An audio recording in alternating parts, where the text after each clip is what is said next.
can you please? Miau. Mia, can you me? Can you not please? Miau. Danas sa nama snimate još jedan, recimo, Twin Edition. Ispričavamo se što nas nije bilo jako dugo vremena, ali nismo mogli snimati. Da. What? Želim se duboko ispričati što nismo snimale TikTokove i popravit ćemo se.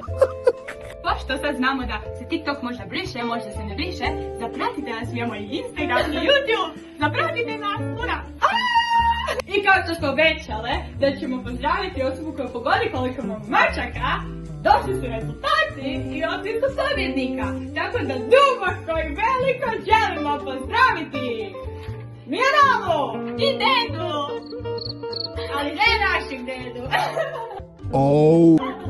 Danas pričamo o sportovima i o aktivnostima. Tako je! Ona se bavi plesom, a ona se bavi taekwondom. A mi se zajedno bavimo... A zašto baš košarkom, pitate se vi?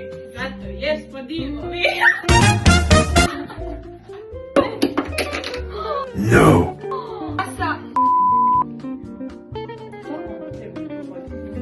Aha, okej.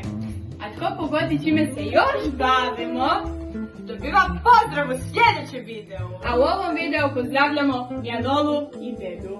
Ali ne našega dedu.